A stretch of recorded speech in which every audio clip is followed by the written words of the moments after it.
Iran, Israel, America মধ্যপ্রাচ্যের যুদ্ধের ফলে বর্তমানে সারা বিশ্বে তেলের প্রভাবে অর্থনৈতিক মন্দা দেখা যাচ্ছে।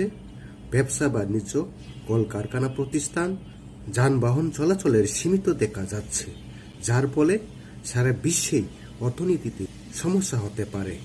কেননা মধ্যপ্রাচ্যে হরমুজ প্রণালী দিয়ে সারা বিশ্বে 30% তেলের রপ্তানি করা হয়। সেই 30% রপ্তানি তেল বন্ধ হওয়ার ফলে আমাদের দেশেও অফিস কারখানা সীমিত করা হয়েছে এবং যানবাহন চলাচলের মধ্যেও কমিয়ে দেওয়া হয়েছে, যার ফলে সারা বিশ্বে অর্থনৈতিক প্রভাব দেখা দিবে, ব্যবসা বাণিজ্যের মন্দা দেখা দেবে এই মধ্যপ্রাচ্য যুদ্ধের ফলে। মার্কিন যুক্তরাষ্ট্র কুটকুটি মেজাজে রয়েছে। দীর্ঘ 1 মাস পেরিয়েও ইরানের সাথে পাল্লা দিয়ে যুদ্ধ করছে, হামলা করছে, ইরানও প্রতিঘাত করছে, কিন্তু ইরানকে এখনো থামিয়ে রাখতে পারেনি, ইরানকে এখনো দুর্বল করতে সক্ষম হয়নি।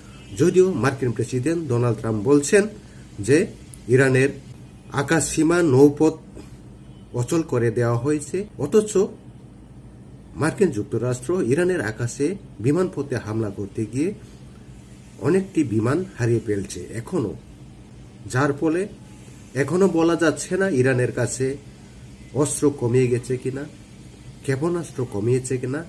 যদি না কমে আরো দীর্ঘমেয়াদী যুদ্ধ হতে পারে। এই যুদ্ধ যদি তিনি নিয়ন্ত্রণ করতে না পারেন বা তিনি যদি পরিস্থিতি সামাল দিতে না পারেন, এমনও হতে পারে এই যুদ্ধকে তিনি পারমাণবিক যুদ্ধের দিকে নিয়ে যেতে পারে। যদি এমনও হয়, যেমন দ্বিতীয় বিশ্বযুদ্ধে জাপানে হিরোশিমা নাগাসাকিতে মার্কিন যুক্তরাষ্ট্র পারমাণবিক বোমা ফেলেছিলেন, সেই পারমাণবিক বোমা ফেলার ফলে এখনো হিরোশিমা নাগাসাকিতে অচল অবস্থায় রয়েছে। এ ধরনের ভুল সিদ্ধান্ত যদি ডোনাল্ড ট্রাম্প নিয়ে থাকেন, তাহলে ইরান হবে বিশ্বের সবচেয়ে বিভীষিকাময় একটি রাষ্ট্র। সেখানে কি হতে যাচ্ছে যদি এ ধরনের সিদ্ধান্ত না হোক, মানবিক দিক দিয়ে চিন্তা করে সাধারণ মানুষের জন্য দেশের একটি রাষ্ট্র যেন একটি ধ্বংস হয়ে না যায়। কারণ বর্তমানে মার্কিন যুক্তরাষ্ট্রের কাছে যে পারমাণবিক বোমা রয়েছে, সেই পারমাণবিক বোমা জাপানে ফেলা তার চেয়ে 10 গুণ শক্তিশালী বোমা।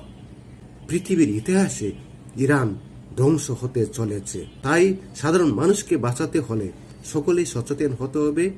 এই যুদ্ধকে দীর্ঘায়িত না করে সবচেয়ে সমস্যা সমাধানে আলোচনা